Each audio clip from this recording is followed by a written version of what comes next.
Good morning, good afternoon, or good evening. Welcome to Slumpbuster Fantasy Football Podcast, Episode 7 with Aris, Blakeney, recording here on Sunday, October 6, 2019. On this episode, yours truly hops on the podcast. We break down NFL Week 5, tell you the hottest new waiver wire picks, who you should buy or sell on, generally help you bust the slump. Welcome in. Without further ado, enjoy the show. What's up, guys? How's it going? Another week in the books. I got a special guest with me today. Juju's going to be helping me out today because I had a family weekend. My grandpa came into town. It was his birthday weekend, and my mom said everything was mandatory. So I kind of had to forfeit football to go see my grandpa who lives from out of town. So Juju's here going to be helping us out. He's going to kind of be leading the show. I'm going to be, giving my input. So Juju, how you doing today, bud? Doing great. So obviously you were busy with family. I was busy with my second family, the Red Zone channel, and all their wonderful hosts as I was watching that all day. Got some pizza, Papa Murphy's. My second other family was a beautiful reunion and basically a very good day. So yeah, that's generally how my Sundays go. We just have a family barbecue and watch Red Zone, but Grandpa was in town. He wanted to see Balloon Fiesta because it's such a big thing here in town. You know it from growing up here and living here that it's a terrible, terrible thing, but tourists love it. Yeah, I mean, if you're not from Albuquerque, which obviously we take it, a lot of our listeners aren't, it's okay. If you've never been, it's something worth checking out. But if you've been once, you've been 1,000 times. And I guess too, when Aris is saying that, we're local residents, so the joy and the memories, everything like that, we'll always have those. So, but if you do want a great picture for the gram, or you do need to take out someone on a date, Balloon Fiesta, 10 out of 10 would recommend in that regard. Yeah, so Balloon Fiesta, it's a hot air balloon. It's Mexico or Albuquerque's biggest tourist venture all year. Like Juju said, Instagram will kill it for you.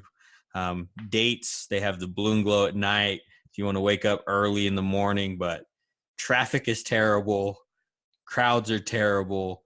If you're not taking your kids for the first time or you've lived here, just don't go. just whatever. All right. But that's enough about my day, Juju's day. Let's actually break down some football. Man, there were some people that balled out today. Oh yeah, no, it was an amazing day. Particularly if you're a wide receiver, there's a ton of great wide receiver performances today, whether it be Amari Cooper, whether it be Michael Thomas, Will Fuller with the breakout day this week. Ton of great performances. Aaron Jones put up 4 touchdowns, so he goes up to the echelon of Al Bundy scoring 4 touchdowns in a single game. A lot of great performances. Let's get into it. Why don't we start off with the Thursday night game? So great NFC West matchup, 1-point game. Vegas had this as a 1.5-point line. So again, kudos to Vegas for how they do these predictions. I'll never understand the math behind it, but they just apparently knew that Greg Zuerlein was going to miss a big 50-yard kick. It's because they're the Illuminati. They are the Illuminati. I'm pretty sure that they have their finger on the button, kind of like a Buffalo Wild Wings commercial, and just make all this madness that happens in the NFL season happen. Turning on the sprinklers. And turning on the sprinklers. Whatever it took to mess with Greg DeLange's momentum. But some of the big performances from the week, you had Russell Wilson, 268 yards, 4 passing touchdowns, 29.292 fantasy points. I bet most people thought that he would probably lead the quarterback position coming off this performance. But then Sunday happened. Other performances in that game, Chris Carson, 118 yards, had the game-winning touchdown, almost dropped the game-winning touchdown. That ball stayed in the air for I feel like 10 minutes. Oh yeah, I think his heart dropped the second it bounced off his hands and he had to recatch it because I know every Seahawks fan, 12th man nation, I don't know how you must have been feeling in that moment, but yeah, all the air left that stadium for 1 second. Yeah, and certainly if you're a fantasy owner too, obviously that's a 6-point swing. So if you lost by points, I want you to remember that tip ball off Chris Carson's hand. let's see. We had Tyler Lockett. He had a touchdown. DK Metcalf had a touchdown in this game. Russell Wilson spreads the ball around pretty well. Will Dissly, his new favorite big blocking tight end, had 81 yards. Decent little waiver wire pickup. If Will Dissly's still hanging around, listen, you're not going to find much great at the tight end position, so definitely go grab him before he's gone. Todd Gurley, for all the theories about his demise, he's scored back-to-back weeks of 2 touchdowns, so at least he's gained what matters, those goal line carries. And then Gerald Everett, another big week. So again, if you're struggling in the tight end position, 7 receptions, 136 yards, back-to-back double digits weeks for him. Yeah, he might also be a streaming target next week, depending on the health of Brandon Cooks. He had another concussion, so he's going to be in that protocol all week. They'd be down one option, and bam, there comes Gerald Everett, who has a Gerald Everett game every so often. He was drafted to hopefully be Ertz and Kittle and Kelsey and all them, but he's not consistent enough, and I think that's just because they have a plethora of weapons around there that they can choose from. So, the Rams, they run that 3 wide receiver set out, so they don't really need much from the tight end position. But now that they're down one of their stars, Brandon Cooks, you're definitely going to see Gerald Everett get some more targets than he would otherwise. Even Tyler Higbee, too, on the deeper league options, I would say. But anything more on Thursday night game, Aris? I think we've covered everyone. Yeah, DK Metcalf's probably going to be looked at on the waiver wire if he's still available. But I just don't like 3 targets, 4 targets a game. You just can't really rely on that. So yeah, I'd probably leave him there unless you're in a super deep league. I'd probably just leave him on the waiver. I'll say this. We said that about Tyler Lockett all last year, 3-4 targets. But sometimes with Russell Wilson throwing the ball, magic happens. And let's see. So moving into this next game. So Buccaneers, they've been a bit of a surprising team the last few weeks, especially coming off that big 50-plus point victory against the Rams. And yet they went on the road again to face the Saints. Saints, again, coming off a big win against the Cowboys the previous week. They won this one 31-24. Garbage time touchdown at the end. Teddy Bridgewater, 4 passing touchdowns. 2 of them went to Michael Thomas on 11 receptions for 182 yards. So the first of our big wide receiver performances today. What do you make of the Saints side of things? I like that it seems Teddy Bridgewater is actually starting to get comfortable in the offense. 4 touchdowns now. They have a good matchup again next week against Jacksonville. Then they go to Chicago, and then they have Arizona. So, you're already down Drew Brees. You're coming into weeks where you're going to have multiple quarterbacks on bye. Teddy Bridgewater might be a streaming option, probably not against Chicago. I still tend to think Chicago is an elite defense, even though what happened in London, but hopefully it's just London. But Chicago would be coming off of a bye to face them. So I would look for Teddy Bridgewater to continue getting comfortable in this offense and growing. This is what they signed him to the richest backup contract for, was moments like these. So I like him, maybe as a streaming option going forward. Yeah, speaking of next week's bye, so you mentioned as far as plugging and playing. So next week you're going to have Chicago in a bye.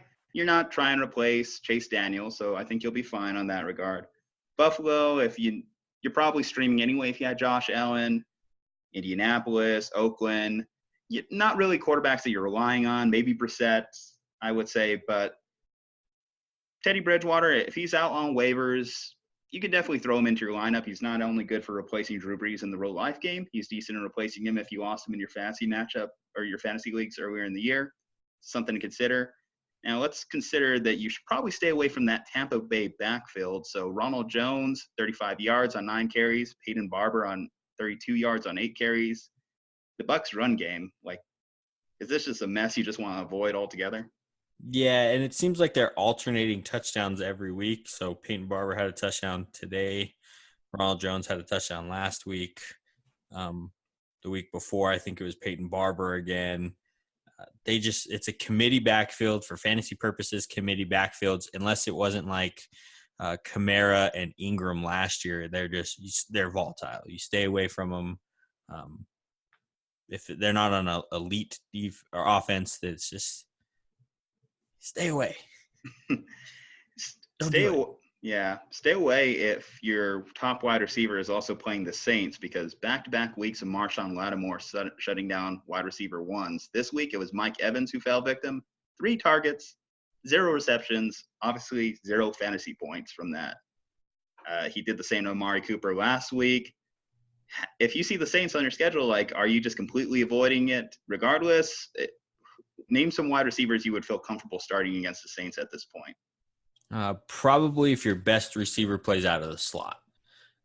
Cornerbacks tend not to like to play out of the slot. That's why you're seeing this emergence of, slot cornerbacks as a specialty. So I would probably go, Cooper Kupp. Keenan Allen likes to play out of the slot quite a bit. Any of those slot, really good slot receivers, Edelman, Humphreys, I'd probably go with them, just because they don't really go outside to, Lattimore territory. Okay, so basically just any of your top dominant outside receivers probably do not start, but as far as slot receivers, probably fine, and that makes sense. Like, even on the other side of the ball too, you have Eli Apple too covering that side. So the Saints have a decent little secondary altogether. So this might just be a situation you want to avoid. All right. Next matchup, we have the Vikings. They went on the road to face the Giants. There's definitely been a lot of buzz this week around that Vikings locker room as far as what to do with Kirk Cousins. And if there was ever a good get right kind of week, it was definitely going to be against the Giants secondary. Kirk Cousins drew for 306 passing yards, 2 touchdowns, and those 2 touchdowns, they went to Adam Thielen. So Adam Thielen, squeaky wheel, gets the grease. He was talking a ton. Stephon Diggs was talking a ton. Stephon Diggs didn't have as fortunate of a game. 3 receptions, 44 yards. Do you think that Diggs' time in Minnesota is completely done with, or do you think this is a salvageable situation for him? Salvageable if they switch to 7 catches, 130 yards, and 2 touchdowns for Diggs next week. But it's 5 weeks now where Diggs has been under 100 yards. He's had 100-yard game this year. He's already stated he's unhappy here. He said that there was truth to the rumors. He didn't actually come out and say that, hey, I want to be traded. And they don't want to throw the ball for some reason. They want to run the ball. I mean, when you have Dalvin Cook, one of the best running backs in the league, why would you want to throw the ball? Just ride his coattail in. But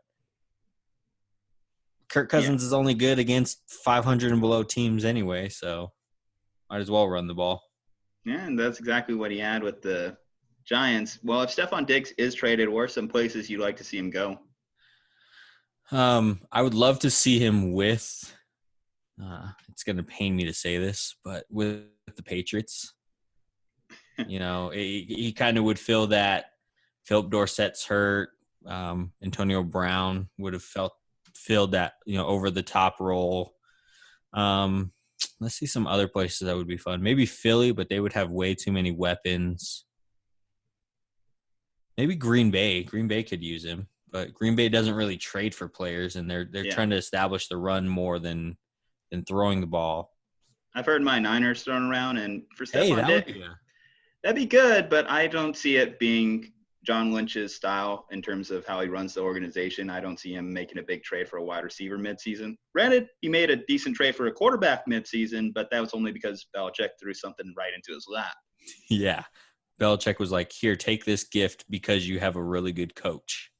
Yeah, and I just want to spite Robert Kraft. All right, on the Giants side of things, so probably one of the big takeaways from the weekend is Wayne Gallman left with a concussion. So luckily for them, they have a superhuman on their team that apparently travels to Wakanda in his spare time, because Saquon Barkley and his enormous, gigantic quads are going to be probably back on the field next week at this rate. he was seen jumping around, obviously, in practice the other day. If he does happen to miss next week, if the trainers do take him off the field, some people that got some work with Wayne Gallman out. Jonathan Hillman had 9 carries for 20 yards. Elijah Penny, whose name's kind of floated around fantasy football communities for the last couple of years, he had 3 carries for 15 yards. If Saquon can't make it and Gallman can make it, is it safe to say you're not starting any Giants running back? No, and I would have a hard time starting Saquon next week anyway, just because they're playing on a short week against New England. Yeah. Thursday night football, luckily this year the Thursday night games have been relatively decent, whereas in the past we've been in Jags Titans hell on Thursday nights. Hey, the Jags weren't too bad on Thursday night themselves. We had Minshew Mania, at least against Tennessee, so there was something. Yeah, it's just so I would have a hard time starting him anyway, but yeah. I mean, if he's going to Wakanda to recover, I might actually he went to Wakanda. Let's just throw him in there. Some other notable stat lines I should point out. So Daniel Jones, 182 yards and a touchdown, 1 interception, came back to earth in a big way when you look at some of the targets he spread around. So Golden Tate in his first game back from suspension, 3 receptions, 13 yards. Wasn't really a big part of the offense. I don't know how much we really expected from him coming off of the suspension. And he hasn't obviously gotten a lot of work with Daniel Jones because probably in OTAs and training camp, he was mostly working with Eli Manning. So Golden Tate, do you think this is a situation where he can bounce back to what we expect from him? Or do you think that his lack of reps with Daniel Jones is going to at least hinder him for the next foreseeable future? Again, same thing with Tate as Saquon. I probably wouldn't have played him this week. I probably wouldn't have played him next week. But the third week in, with full weeks of practice with Daniel Jones, full reps with Daniel Jones, game reps with Daniel Jones, then I probably would put him in as like a flex option or something like that, just because he is such a yak monster, yards after catch, that he could take, those little crossing routes and just go to the house with them. So he has that pedigree to where until he proves otherwise, you probably should start him as a flex. Yeah. But again, with these first 2 matchups against Minnesota's defense, which is pretty stout, and then New England's defense, which right now is best in the league. That's just because they haven't played anybody, but best in the league nonetheless. Yeah. I would have probably waited on him and then gone from there afterwards. Yeah, the entire Giants offense I'm definitely fading next week, not just because it's New England, but also just in terms of what Belichick has done to rookie quarterbacks in his history. Make them look foolish. Yeah, makes them look foolish. Even sophomore quarterbacks like a Josh Allen look pretty bad against New England. So if you're under 25 and you're facing New England, it's not going to be a good day for you. I think they had like 1 loss to an under 25 quarterback in like the last 5 or 6 years or something like that. Yeah, even Patrick Mahomes is now 0-2 against them in his career. So probably break that streak this year. I'm rooting for it, but guess we'll see. All right. Next matchup up, not a lot of huge fantasy implications in this matchup, but Jets 6 points, lost to the Eagles 31. Probably the biggest takeaway I have from it is that the Eagles seem to be doubling down on the run game a little bit more. Carson Wentz only threw for 189 yards in this game. Granted, game script wise, he didn't have to throw a lot. They were up the entire matchup. They were up 14 points just after the first quarter. Jordan Howard, 13 carries, 62 yards. He had a touchdown coming off that big Thursday night game. I think that's a winning formula, though, for the Eagles to utilize the run a little bit more. They've tried to get a little bit too cute on offense, in my mind, with Carson Wentz. And when you have an MVP-level quarterback, I understand it. But Eagles passing game, where do you see this moving forward? It's going to be pretty much how it's been for the first 5 weeks. It's going to be game script. I mean, heck, when you have 2 touchdowns from your defense, you really don't have to do much on offense. When you're playing a 5th-string quarterback in the Jets, you really don't need to do much, so you can rely a little bit more on the run game. But when they need to, they can open it up. And then when Deshaun Jackson comes back, it's just going to open up, 1, the run game a little bit more, and 2, Zach Ertz, so they'll open up a little bit more.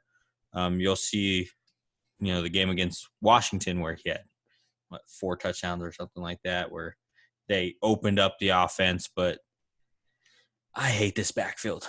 It's not a fun backfield just because Jordan Howard, he looks like a good back, but Sanders looks like the better back. Yeah. He looks more elusive. He looks more explosive. He just looks better between the 20s, but then they trust Jordan Howard more from the 20s in. Mm-hmm. So it's just I'm holding on to Miles Sanders in one of my leagues because I'm like holding out hope for him, but it's getting to the point where I just might drop him. It makes sense. Like if you just have him sitting around your roster, you can't wait for him to break out week after week. You have to trust what you're seeing. Eye test wise, he may be a little bit better than Jordan Howard to have a little bit more juice in those legs. But obviously, the way I see it, fantasy football is measured by 2 things, talent and opportunity. Right now, Jordan Howard has the opportunity. So I think he's probably a week after week running back 2 in your lineup because might as well keep throwing him out there. I think the Eagles are going to keep giving him the run at this point. If you're looking at Zach Ertz, he did score a touchdown this week, so he did break a little bit of a slump he was in. 5 receptions, 57 yards. Lev Bell, as far as the Jets go, Lev Bell is probably the only one you're really keeping an eye on at this point. 15 carries, 43 yards, 7 receptions, so 22 touches altogether. Altogether, only match about for 15 points. PPR-wise, he's had 0 rushing touchdowns on the year, only 1 receiving touchdown. That was all the way back in week 1, so you definitely tell that Sam Darnold being out has hurt him. It's obviously hurt the entire wide receiving unit as Robbie Anderson's been down. Jamison Crowder hasn't had anything since that huge week 1. So this offense is predicated on Sam Darnold's health at this point. Yeah, once Sam Darnold comes back from kissing all these girls or doing whatever he was doing, all your Jets players are going to go back to where they were week 1. Lev Bell's going to, go back in. Probably not RB1, but RB2 for sure. Robbie Anderson's going to be more boom and bust than he is just bust now. And then Jamison Crowder is going to have 14 catches again every week. Yeah, I should talk about that. So in week 2 of your podcast here, I remember I was getting ripped because I listened back to that audio between you and Dre. Don't think I don't listen, man. Nah, so I knew all along that Sam Darnold was going to get mono. Handsome New York quarterback, has all the girls on him, that big contract. It was just a matter of time before he got some kind of STD. I just didn't realize it was going to be something so lame like mono. Yeah, so when the news came out that he had, they didn't say mono. They just said mononucleosis. And I'm thinking to myself, is that mono? So my mom's a nurse. So I called her and I was like, is mononucleosis mono? And she's like, yeah, why? I'm like, can you get it at 23? She's like, why? Do you have it? I'm like, no, Sam Darnold has it. What? Like, I thought mono was just for teenagers. So, like, I was so mind blown that he got mono that even my brain was like, no, there's no way he got mono at 23. Did you think it was like chicken pox, like something you just don't get as an adult? Yeah, I was just like my brain knew exactly what it was, but my brain didn't know what it was because I'm just like, wait, he got what?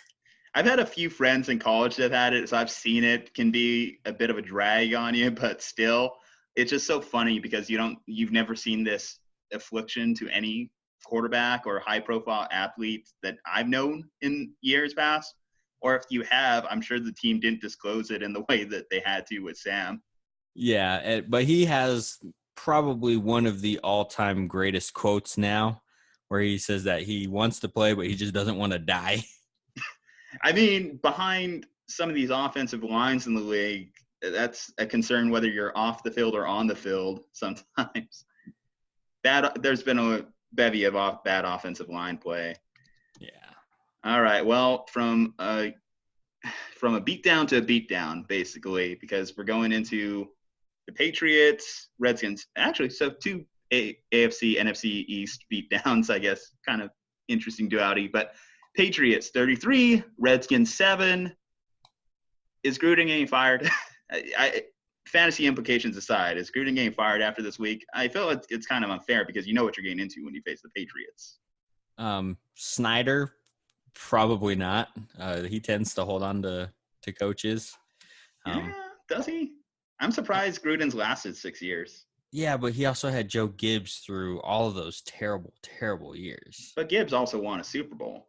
Yeah, I'm just saying, though, his track record's not too good. I would love to see fresh blood in there, but his track record's really not good when you consider that he forces all his coaches to draft whoever he wants to draft, because Dwayne Haskins put it out there that he doesn't believe that Gruden wanted to draft him. We saw these same kind of quotes when it came to Mike Shanahan and RG3. So the owner is not doing any favors. I don't want to go on a whole Redskins rant, but this organization is terrible. Yeah, Jerry Jones Jr. wants to be his, judge, jury, and executioner like Jerry is. But, I mean, Haskins is going to get the start next week, whether Gruden likes it or not. And he might actually do really good just because of who they're playing. But, yeah, I would love to see somebody new in there. But the Redskins, they're terribly ran and probably won't happen. Well, fantasy implications, I guess I should mention. So, obviously, they start Colt McCoy this week. Colt McCoy had about the week we would have expected. So, if Dwayne Haskins starts, is there anyone you want to bump up on that offense? I mean, Terry McLaurin's, been a pretty decent start more often than not. He only had 3 catches today, I think, for about 62 yards, if I'm off the top of my head. Average day with Colt McCoy, do you think with Dwayne Haskins, someone on that offense could step up? I mean, yeah, he had 50 touchdowns in college last year, and he's a pocket passer.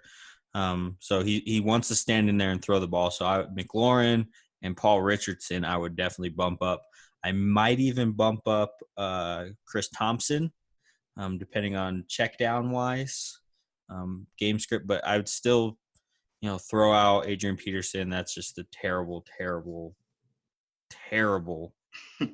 I don't know what the heck they're doing over there. He has 700 rushes for 18 yards a game or something like that. Yeah. So the 2 receivers in Richardson and McLaurin, I'd bump up a little bit, and then Chris Thompson might even make it into top 36. They could be a little bit better down the stretch when we get Darius Geis back, hopefully healthy. Just throwing that name out there. Maybe people have already forgot about him. So if you want to get ahead on the waiver wire, maybe you start looking at Geis, especially if your league has an IR spot to stash him in. Yeah. Yeah. Hopefully, because Adrian Peterson is I toted him at the beginning of the season. I was like, these old guys are coming out to play, and then he's done. He's the only old guy that has – hell, even Jason Witten is running 5-yard button hooks all day long and, running 3 miles an hour to a touchdown. It's just Adrian Peterson does not look good. I don't know if it's the offensive line or if it's just him or – Well, it's because that Jay Gruden doesn't want to run out of the I formation 50 times a game. Adrian Peterson once. Yeah, that's – ego. All right, so – also, moving off of the Redskins, I'm done with them. We don't need to talk about them until they start showing something. Sony Michel, 16 carries, 91 yards, and a touchdown. So a nice little bounce back game. This is the game you would have wanted if you took the risk and started Sony Michel against the Redskins like I did. I just couldn't pass up on this matchup when I looked at it. Week to week, it's still a tough proposition when you consider the Patriots. But do you think this is a sign of future things to come with Sony? No, because you can never trust Bill Belichick with running backs ever. I started James White in a phenomenal matchup, and they throw to Brandon Bolden for the touchdown. Yeah, Brandon Bolden, that guy just has stuck around for the last decade, I feel. It's because he's an awesome special teams player, so they keep him on the roster, and then he gets to vulture 2 touchdowns 2 weeks in a row. Hey. So never trust Bill Belichick with freaking running backs in fantasy football. He hates fantasy football. That's it. He just hates fantasy football. Well, he's kept Julian Edelman relevant. Edelman went off, had a nice little day himself. 8 catches, 110 yards, touchdown. Obviously, him and Tom Brady are just in sync. And then when he's healthy and on the field, Julian Edelman, he's a high-end wide receiver too. Maybe even back-end wide receiver 1 with how he's been performing. Yeah, with him and then with Gronk, those were really the only 2 Patriots you could always, rely on. week to week, Brady probably could rely on him more weeks than not. But Edelman, as long as he's healthy, I would always start him, whether it be in a flex or RB or wide receiver 2 slot. I started him and got rewarded, but then I started James White and didn't. So he hates fantasy running backs. That's all I can say. He definitely does. So I think that's about it for that matchup. Do you have anything more on those guys? Yeah, start all of the Patriots players again, even Brandon Bolden, I guess, because they play the Giants on a early week. So You don't think Daniel Jones is going to have his Eli Manning moment and trump the Patriots? that would be awesome because I want to see them go down because they're 5-0 and they haven't played anybody outside of Buffalo. Well, we don't think the Patriots are going to go undefeated, so they will lose a game. Will they? They play the AFC East. They also play the Chiefs at some point during the year, so I think that they'll probably go down. I'm throwing it out there. Early prediction, whenever that comes up on the schedule. Anyway, the next matchup, so moving on from the close to 50-year-old quarterback, we have 2 young quarterbacks that are fighting to stay in their team starting lineup when their starters come back from injury. So Minshew Mania went on the road this week to face the Carolina Panthers and Kyle Allen. So a matchup of 2 90s era expansion teams. So it was kind of neat to see these 2 teams hook up. DJ Chark was one of the big beneficiaries of the day, 8 receptions, 164 yards, and 2 touchdowns, 36 fantasy points. A little bit underrated in terms of obviously we had a ton of great wide receiver performances today. DJ Chark was one of them. Leonard Fournette had another big day, 108 yards and a touchdown. He's a little bit more involved in the passing game, too, with Minshew out there, 4 receptions, 29 yards. I'm definitely going to be very interested to see what happens when Nick Foles comes back with that situation. Similarly, obviously, Kyle Allen is now 3-0. So you definitely and I have had exchanges on this subject with it. Can you realistically justify starting Cam at this point? Now, probably not. But after the first week when they played Arizona and he had 4 touchdowns, I was like, he played Arizona. It's one game against Arizona. But now they're winning with him fumbling the ball twice. They're winning with him having a so-so day, 181 yards and a touchdown. So they're winning close games. They're winning blowouts. They're 3-0 with him, and they're 0-2 this year with Cam. Even last year before Cam got hurt, they went 6 weeks, 7 weeks with straight losses with him. Mm-hmm. So at this point, your team is better without Cam and with Kyle Allen. So maybe I'm getting to your side of quarterback controversy. When you look at the box score, yes, Kyle Allen's stats don't pop off the screen, but this offense definitely moves very well down the field with him. You had DJ Moore get a little bit more involved in the offense today. Curtis Samuel didn't have as big a day, but he has succeeded with Kyle Allen as the starter. And then, of course, Christian McCaffrey. Listen, you don't need us to tell you that Christian McCaffrey is a good running back and that you need to start him every week. But 176 rushing yards this week, 2 touchdowns. In the passing game, 61 yards and a receiving touchdown, 3 touchdowns altogether for a grand whopping total, if you're in a standard PPR league, 47 fantasy points. This guy, my God. I'm starting him on his bye week. I don't even care that he left the game with cramps. I mean, obviously I understand that that's probably going to be a situation that, hey, eat a banana, you'll be fine. Drink some Gatorade, you'll be fine. But I should note that he did leave the game with that cramp, and his backup came into the game, Reggie Bonifan, 80-yard touchdown, or 80 yards and a touchdown. So something to keep in mind. Obviously, I pray to the Lord that Christian McCaffrey doesn't get hurt. I wish him nothing but the best health. But if he does, and if you're looking for a handcuff, that's who you would pursue in that situation. Yeah, and he probably is getting a cramp because 2 weeks in a row, it has been the Christian McCaffrey versus the team he is playing. It's not even any of these other Houston or Jacksonville. It's been Christian McCaffrey versus those 2 teams. He's They were worried about him running between the tackles. I watched the highlight of his 88-yard run. Guess where it was? Between the tackles. So that at the beginning of the year, they were saying that they needed to get in a bigger back for goal line situations and stuff like that. But Christian McCaffrey is running away with it. And please stay healthy because I have you on my family league, and I want to destroy my family more than my coworkers. So please stay healthy. Aris, you don't need Christian McCaffrey to destroy a family. Alcohol usually does it. Well. Anyway. Yeah. So moving past that, well, I would say this. I've heard an interesting comparison for Christian McCaffrey. People are starting to throw out the name Marshall Faulk in comparison to him. And I got to say, I don't hate that comparison. He's certainly produced like it. So shout out Christian McCaffrey. Keep doing it, man. Oh yeah, I'm voting for him to reach that 1,000-yard rushing, 1,000-yard receiving mark. It's likely at this pace. Right now. All right. So next game, arguably the game of the week, depending on what side of the Cowboy hate spectrum you fall on.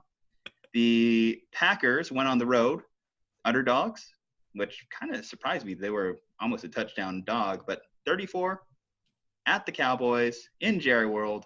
Cowboys only put up 24.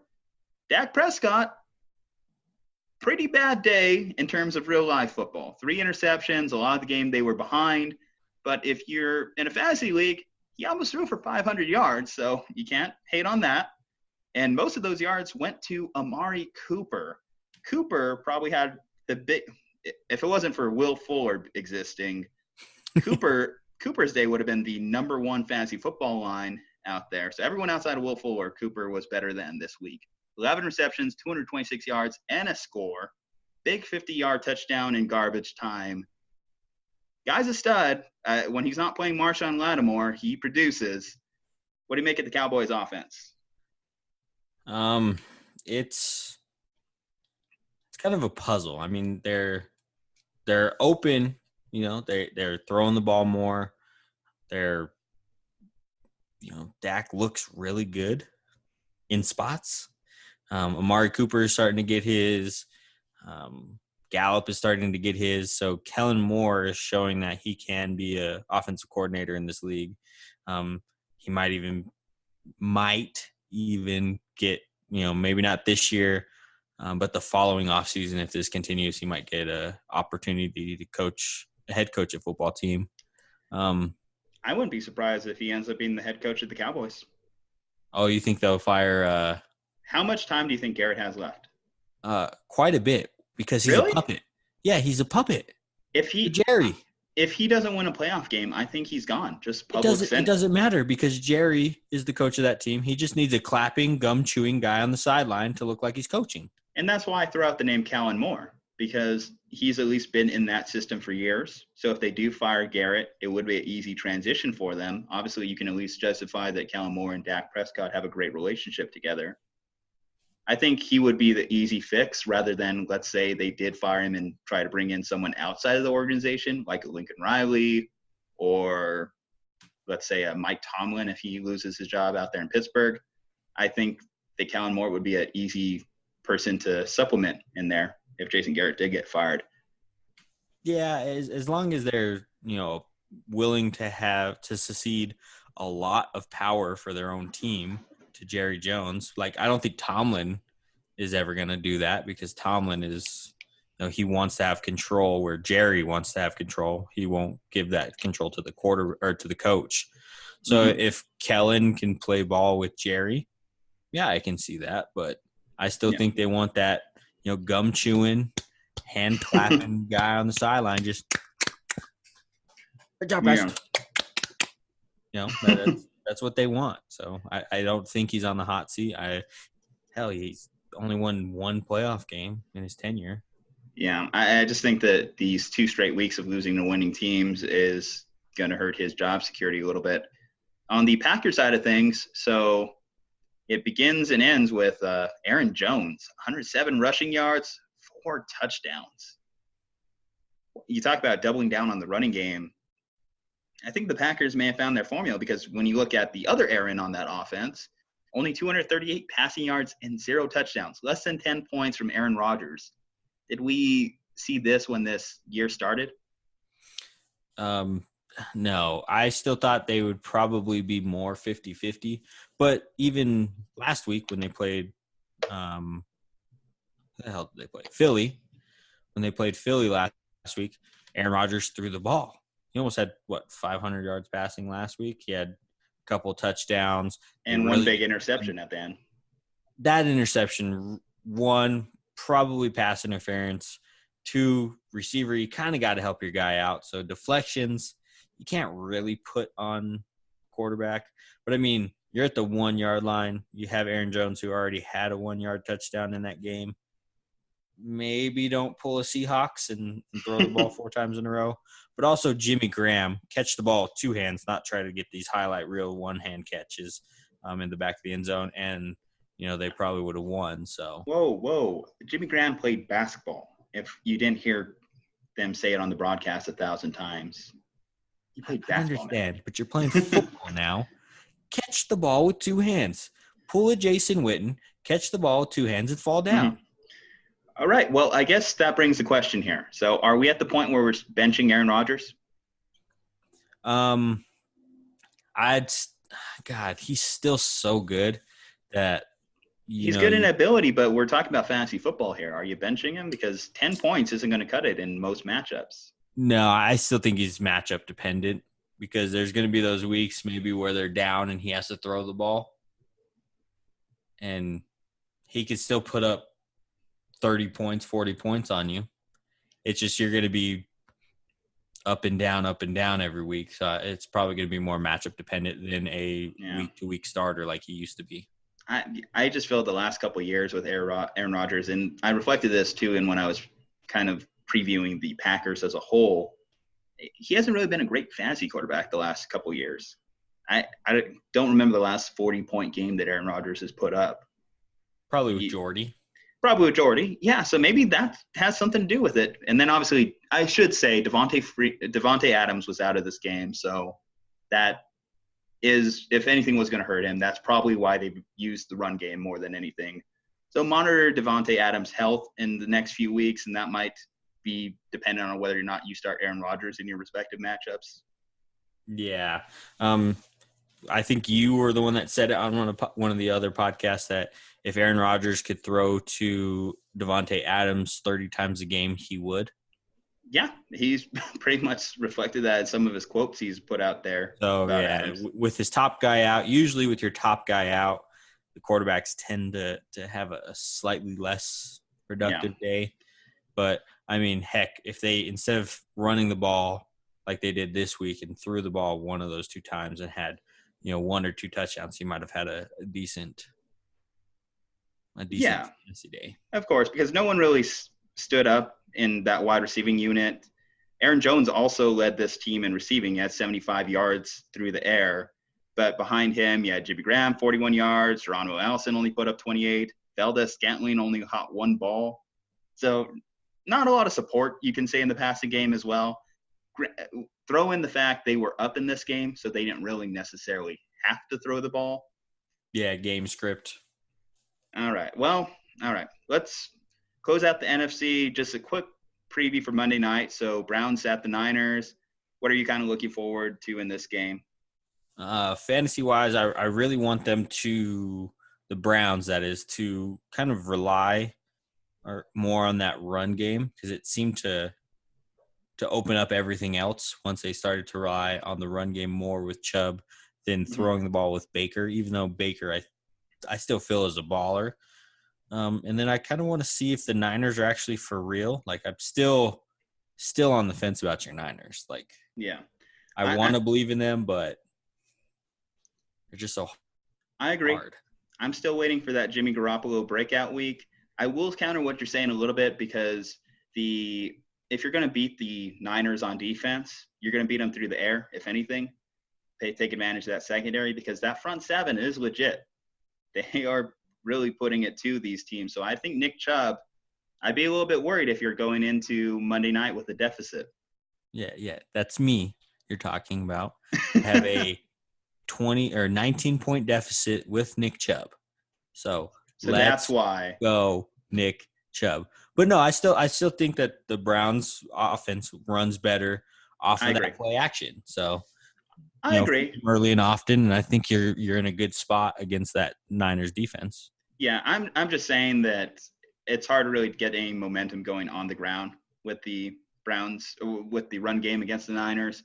So ideally, if you have, I think where you're going to be able to exploit them is going to be over the middle. So Jarvis Landry might have a bit of a big week. Odell deep, half the time he's going to be on Richard Sherman's side of the ball. Richard Sherman still is a decent cornerback. So I guess we'll see. Those are just some things to keep in mind if you're listening to this before the Monday night game. All right, let's move into the AFC side of things. So back into Sunday morning, one of these teams had to win this game, and it turned out it was going to be the Arizona Cardinals. So Arizona picks up their first win, beating the Bengals 26-23 on the road. Kyler Murray only had 253 yards passing, but he did add 93 yards on the ground. So it finally showed off something with his legs. 1 rushing touchdown, so definitely helped his fantasy day out there, not as a passer, but as a runner. David Johnson had a bit of a mixed bag game, so David Johnson hasn't performed necessarily at that running back 1 level quite yet, but 91 yards rushing, 65 yards receiving, pretty balanced on offense for him.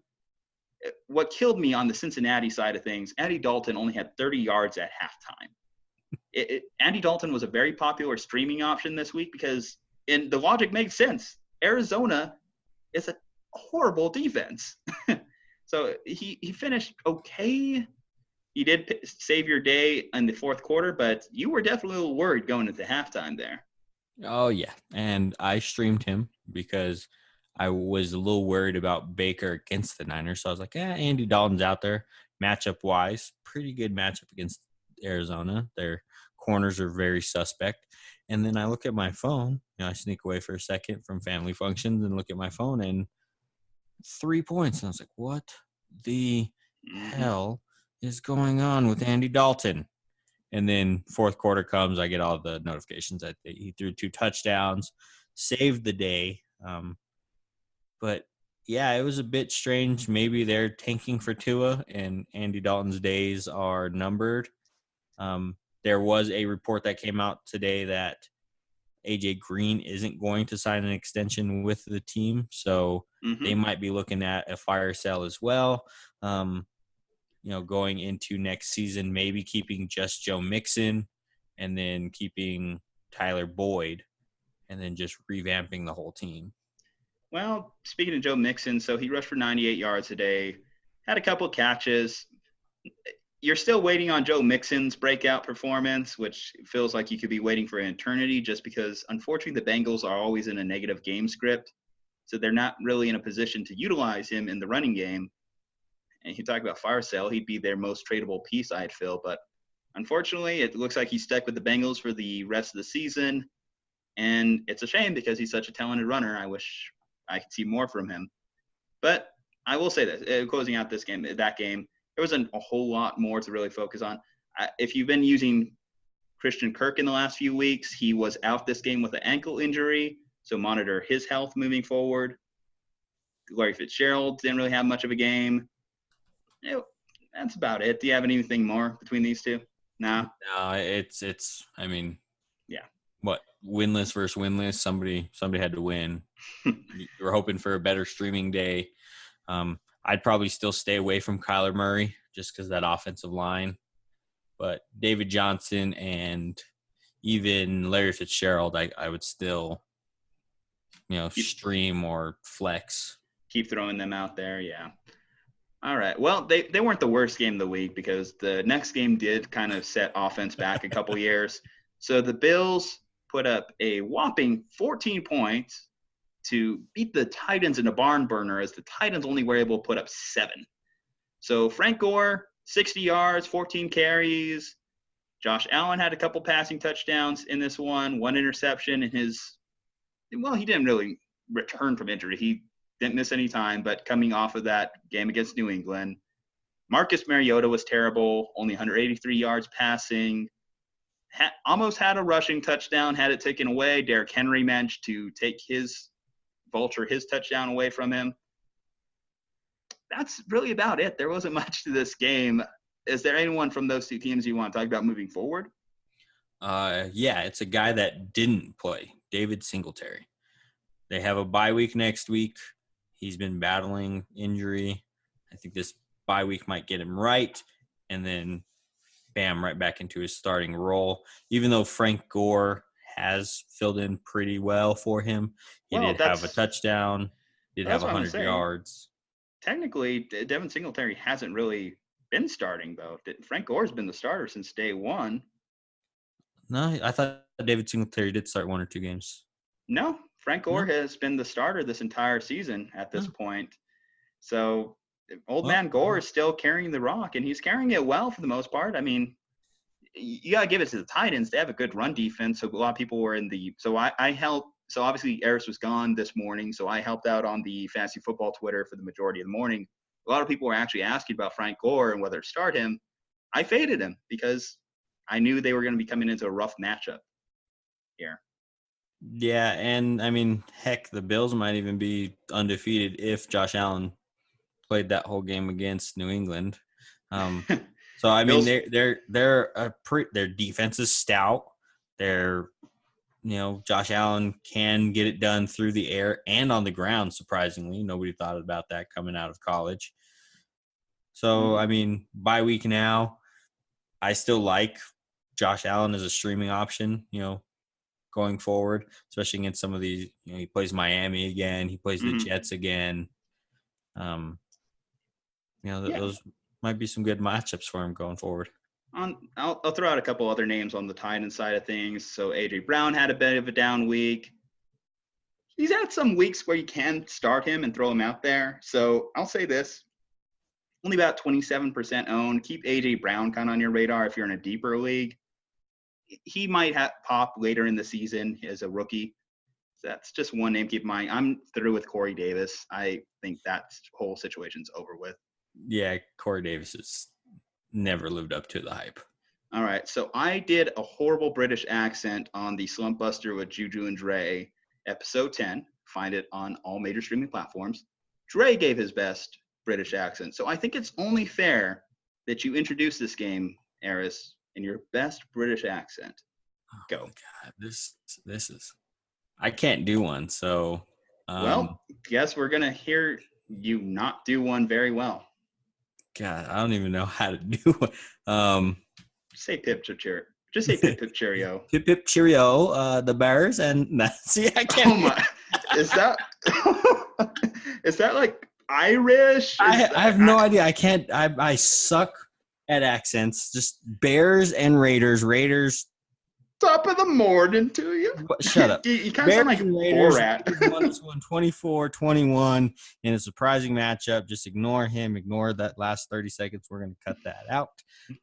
Allen Robinson had a decent game with 2 touchdowns. Josh Jacobs, though, you shared this in our group that this is the pick that they got from – or the pick they used that they got from the trade of Mack. For Khalil Mack, yeah.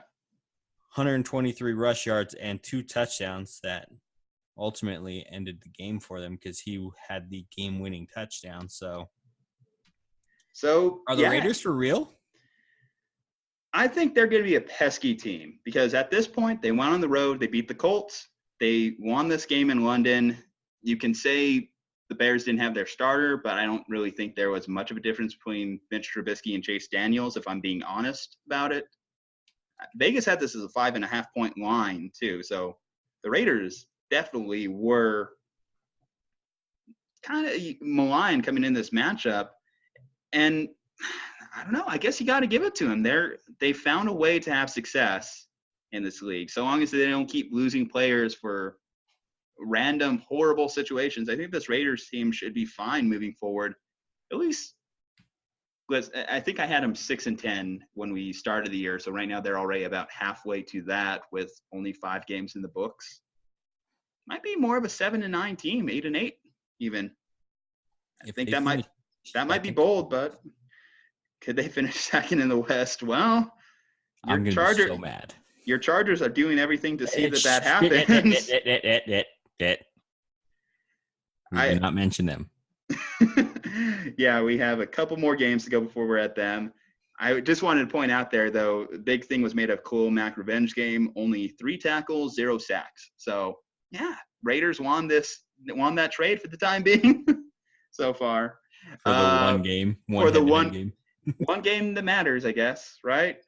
I think, too, with the Raiders, they've done this trip before. The Bears haven't went to London, so that might have played into it a little bit. I don't know. Some other notable things I want to point out there. So you mentioned Josh Jacobs had a really good day, 123 yards and 2 touchdowns. Allen Robinson, 97 yards, 2 touchdowns. This is by far and away Allen Robinson's best day of the season. So it brings up an interesting question. Are you really only starting him when Chase Daniels is in there? Because he wasn't doing so hot with Mitch Trubisky in the lineup. So when Mitch comes back, because I don't think this is a situation like a Kyle Allen or a Gardner Minshew where Chase Daniels is going to get run. Are you really only starting Allen Robinson up until Trubisky's healthy?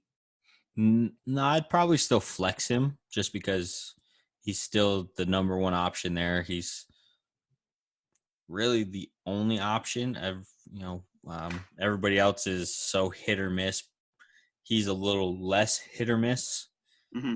So especially in deeper leagues, I'd still flex him. But if he's my wide receiver 1, wide receiver 2, I'm hurting. I'm already in the bottom half of the league anyway. So, well, you're definitely in the bottom half if you've been relying on this backfield. So David Montgomery, only 25 rushing yards. So that he did have a touchdown, which technically saved his day. And if I'm remembering the game right, he only got that based off short field position based on a interception or a turnover. So he managed to take that touchdown. Cohen didn't do much in ways of traditional offense, only 10 rushing yards, 6 receptions for 39 yards, hasn't really had a breakout day himself yet. Scored a touchdown on a punt return.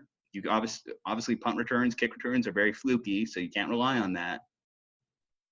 Are you starting anyone in the Bears backfield moving forward? PPR, Cohen, standard, neither. Yeah, so you're still going to at least give Cohen the bump in PPR because he hasn't really even been good in that format either. True, but I mean, I've heard people throw out that they're ready to cut him. I probably would be ready to cut him. Like if I'm starting him, it's only going to be a flex in my PPR. It's just receiving backs are always better in PPR because you get the running yards, plus you get the catch and the receiving yards. Like David Montgomery is not being used at all in the receiving game. So PPR, he's don't even start him because this is the guy they let Jordan Howard walk for or trade for, and he hasn't lived up to it yet. So if anybody, it'd be Cohen, but luckily I don't have any of them, so I don't have to worry about it. All right, so you heard it here. Cut David Montgomery. I think that's fair. All right, well, somebody else deal with that. Mm-hmm. Next game, so AFC North. This has been a very gritty, tough rivalry over the last couple decades. I expected this to actually be a pretty decent game, and it turned out okay. Ravens 26 went into Pittsburgh. Steelers put up 23, so they lost on a Justin Tucker field goal at the end there. Mason Rudolph left the game with a concussion. Brutal hit, but I heard he was able to go home from the hospital, so he's going to be in the concussion protocol. He probably will miss next week. I'm not sure how that's going to affect the offense moving forward. Juju Smith-Schuster actually had a big game, 7 receptions, 75 yards, and a touchdown. James Conner at this point, 55 yards. He did score a touchdown, but to this point in the season, 55 yards is his season high. Are you trying to get rid of James Conner right now? Yes. I think last week I had him on my trade away calls. Somebody might try to bite on, the name, or you could try to sell it since he had the touchdown. Somebody's hurting at running back, or bye weeks coming up. You can definitely try to move him, especially if Rudolph misses next game. And actually, maybe I might keep him because they play the Chargers next week, and look what Lindsey did to us this week. So that Wildcat might give us trouble. So I might keep him for one more week and then try to sell him. See if you can maximize his value a little bit more. Yeah, just because the Chargers are going to Charger, and we're probably going to lose this game too. Well, we'll get into that. But yeah, I'd probably wait one more week and then try to trade him because I think next week he'll have a bigger game. Well, so Juju had a big day, obviously. Juju Smith-Schuster, just to clarify. Got the score. I'm just breakaway routes. I got them wheels, man. I know it's very low key. This 5'10" frame actually can move. Anyway, we have the interesting thing is obviously with this passing situation. So it already was knocked down that you didn't have Big Ben in there. Now we're moving from Mason Rudolph to Devlin Hodges, and Hodges was okay in mop-up duty, but you're on a third-string quarterback either way. Are you benching Juju Smith-Schuster next week? This one's a tough one. Juju, if they bring somebody in that, a veteran quarterback that could actually get something done, maybe I might flex him in there. If Rudolph actually passes concussion protocol, which would be amazing because he was literally knocked out cold, not moving for 20 seconds or something like that. I don't see him coming back. I still might flex him. But if it's a third-string quarterback, he's going on my bench. All right. I mean, it's completely fair at this point. When it comes to a wide receiver, you're depending on who's throwing you the ball. And if we're talking about a third-string quarterback, that's it. I mean, look at Lev Bell. Lev Bell's one of the best running backs in the league, and he has a third-string quarterback, and he's barely even a flex player now. Yeah. On the other side of things, though, let's see. So Lamar Jackson had 3 interceptions today. I'm not scared of interceptions when it comes to fantasy, but he did only put up 10 points in standard PPR leagues. By far, one of his lowest output of the season.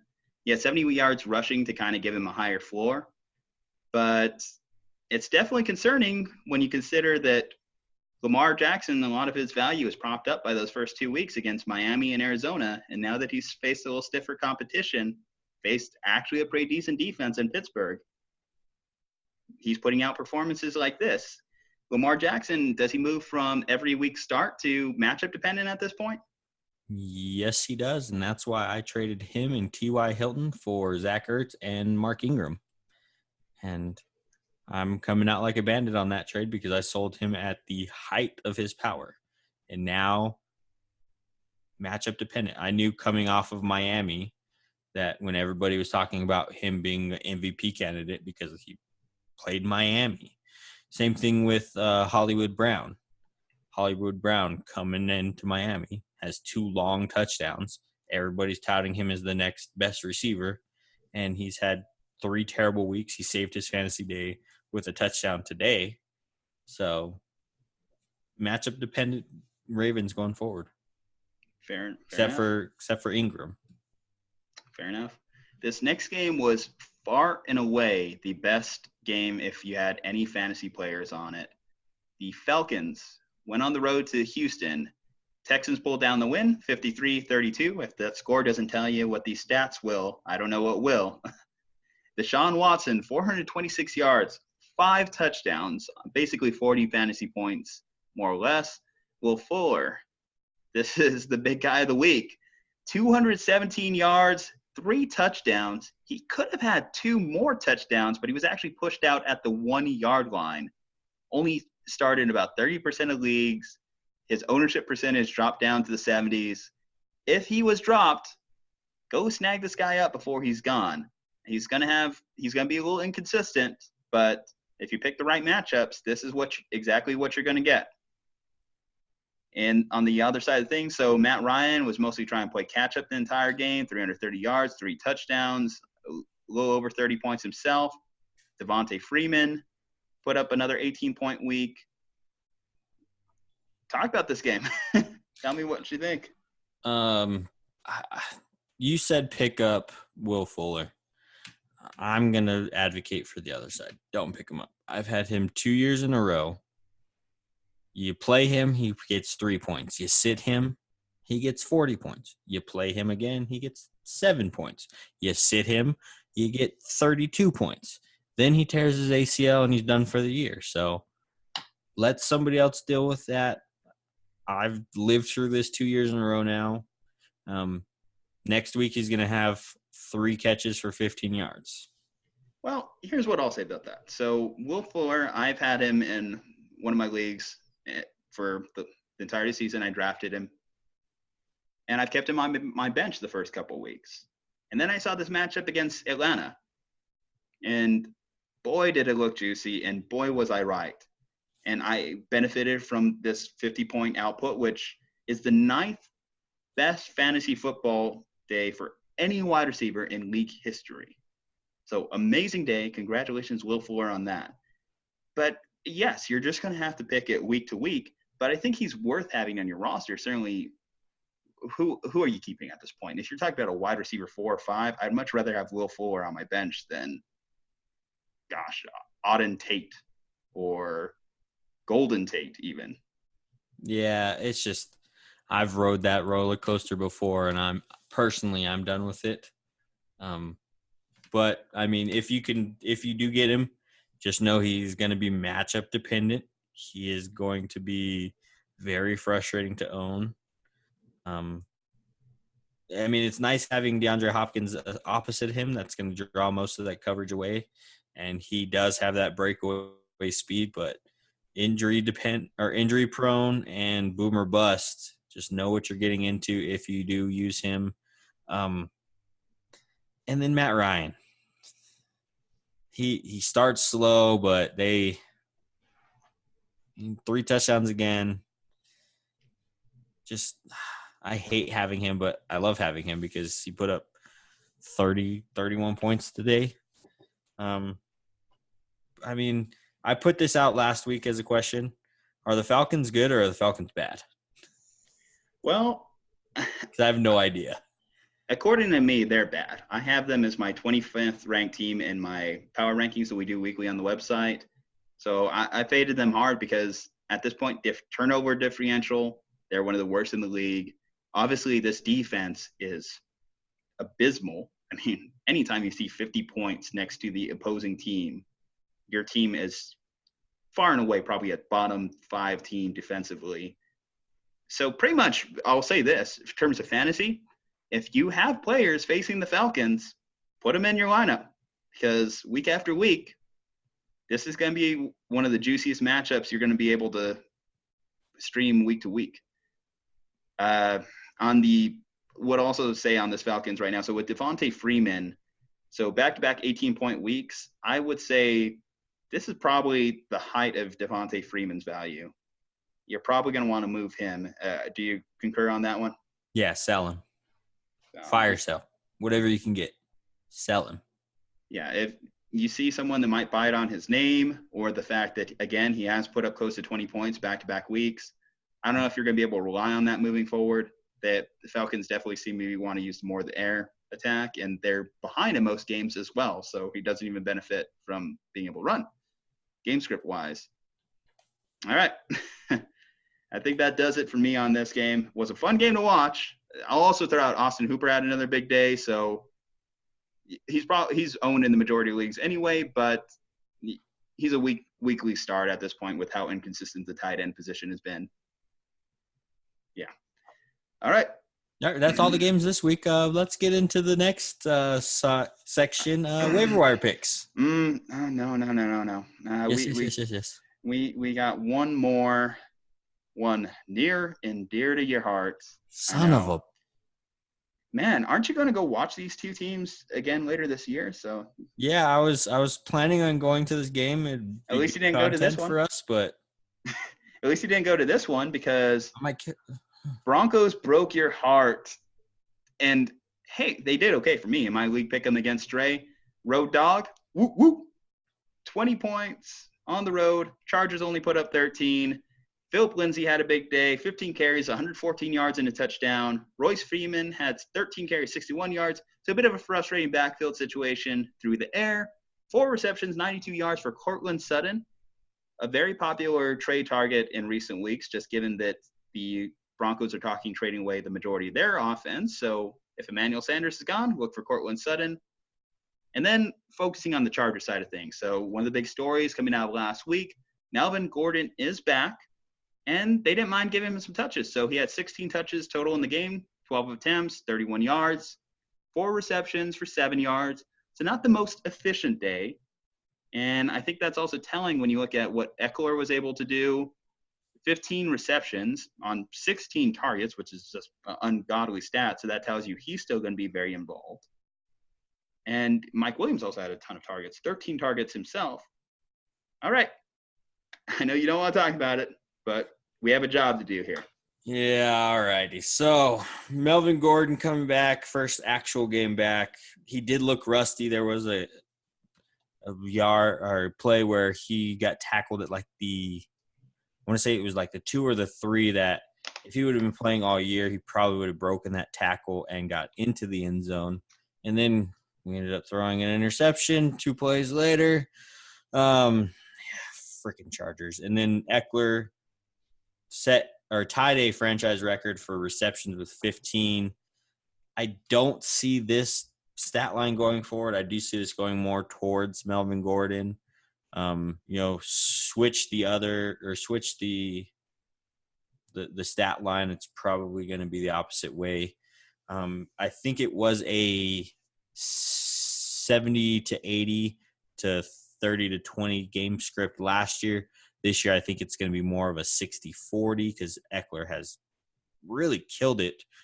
At the start of the year, he has played himself into a bigger role.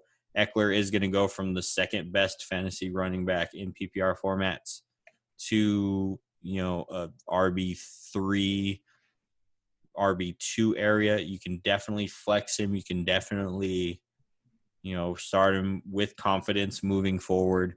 Melvin Gordon, once he gets all this rust off going forward, is going to start to, get back into form. You got to think he had 4 weeks off plus off season plus, he trained and everything, but football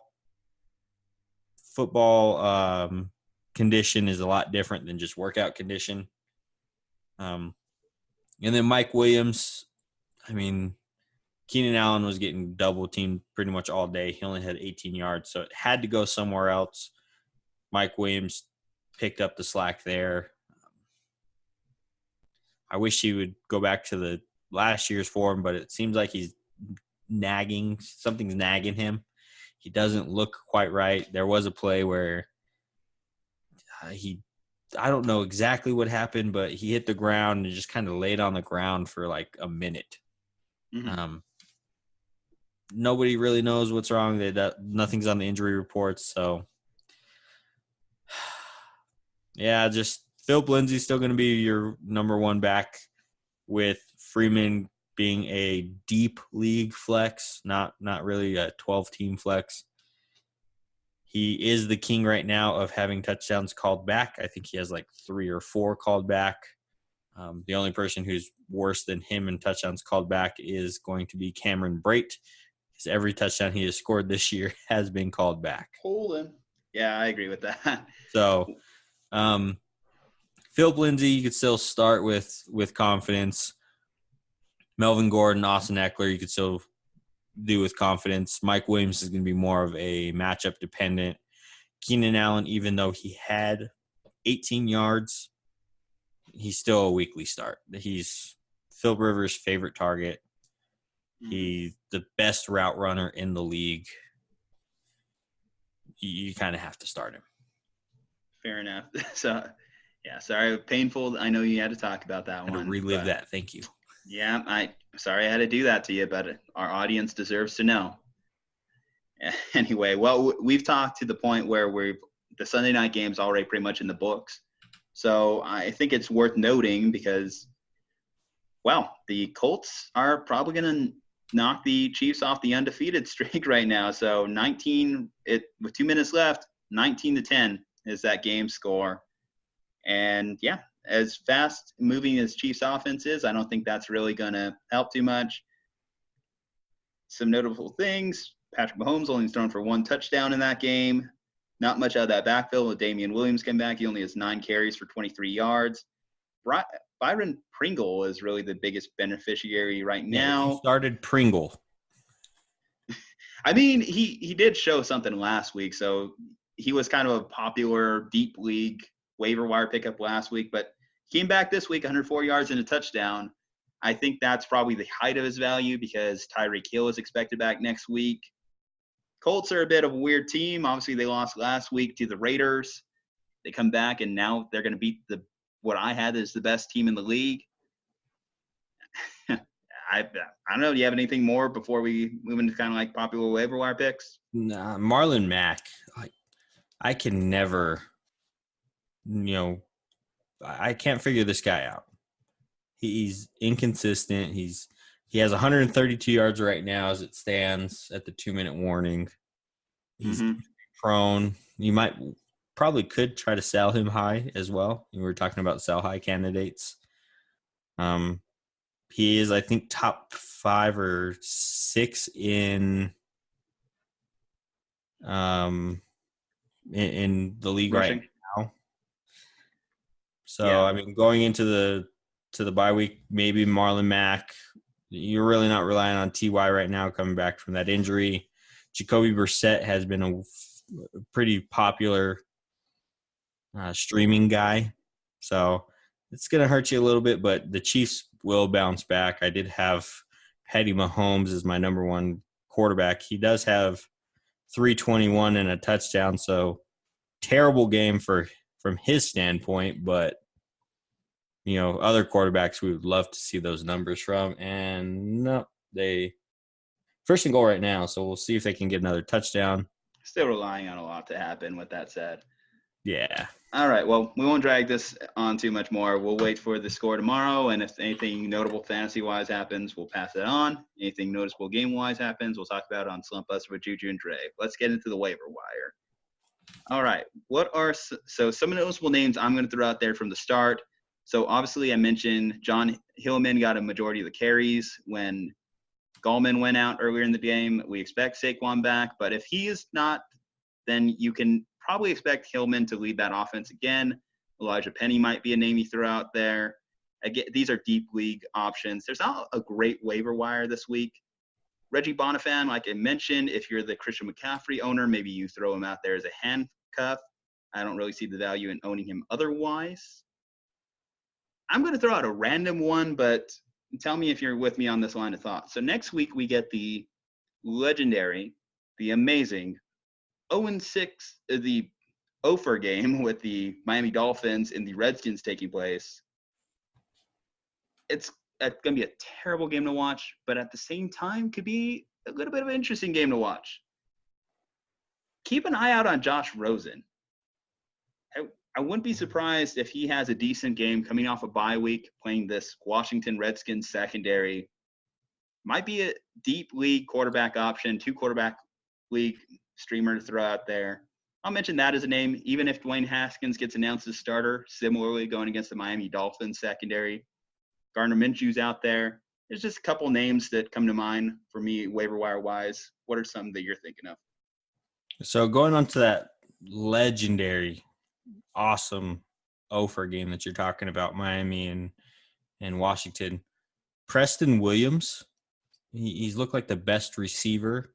Him and Devontae Parker, if you're in a deep league or really, really hurting for receivers, Preston Williams or Devontae Parker might be a good option. Also, Paul Richardson. I think Haskins would be a huge upgrade for him and McLaurin. But I like Teddy Two Gloves. I love Teddy Two Gloves. He has Jacksonville next week, which is, they're not as elite as they used to be. They're right around middle of the pack. And then he has Chicago, probably not going to get him there. But then he has Arizona, a bye week. And then if, that 8th week, maybe Drew Brees comes back, maybe not. He has Atlanta. Yeah, so that's decent. 3 good matchups. I would probably put some money down on him. Right now, Bridgewater is only owned in 9% of the league, so he's still widely available. And then we've talked about this before. Tight end position is not so good. Somebody you might be able to get for no money at all is Herndon from the Jets. He looked really good as a rookie last year. People might not be looking for him because of the Jets quarterback situation, but you got to remember Sam Darnold is going to come back, and Herndon might be, a decent option once he comes back. So maybe him, and then maybe Disley. I don't know off the top of my head how many leagues he's owned in, but he's looking like a hell of a streamer. 86 right now. So he's pretty much widely owned at this point. Yeah. Like most people have jumped on it. And it's then such a thing. My one defense, if they are owned, sorry, but if they're not owned because defenses get added and dropped, they might have been dropped because they played Packers this week. But Dallas against the Jets next week. Yeah. I mean, if Dallas is out there, go grab them. I'll throw out one more, too, for tight ends because he had 5 targets this week. Dawson Knox from the Bills. So he's on bye week coming up in week 6, but when he comes back, he gets Miami and Philadelphia. So 2 favorable matchups.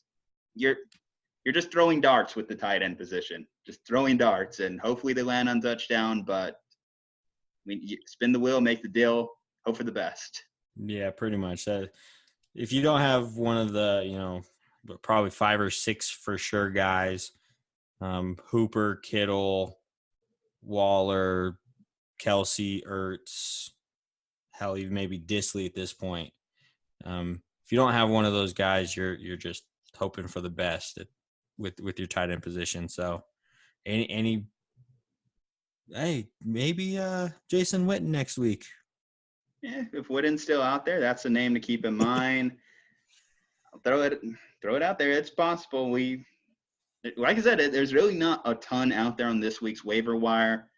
Maybe that's just because a ton of guys are staying healthy, which, hey, that's good for the league too. We don't like to see players get hurt, but it also makes the waiver wire a little bit boring. So yeah, you're just waiting at this point. I'd probably hold on to my priority.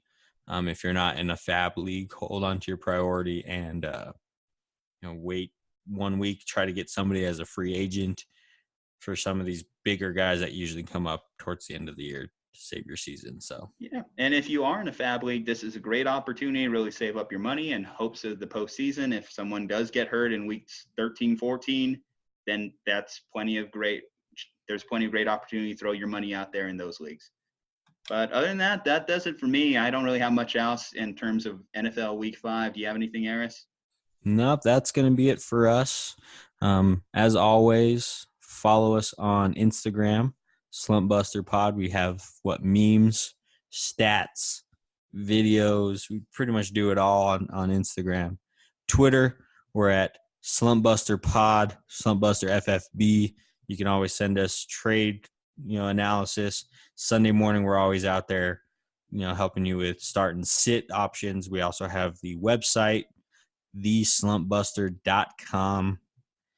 We have articles, rankings, power rankings, pretty much everything you could think of. As always, like, share, download, comment, rate us, everything you can on YouTube, iTunes, Google Play, and Spotify. And then lastly, make sure you're talking crap to your fantasy mates because that's what it's all about. Juju, you got anything? Nope. You closed it. All righty. We'll see you guys next week then. Y'all have a good night.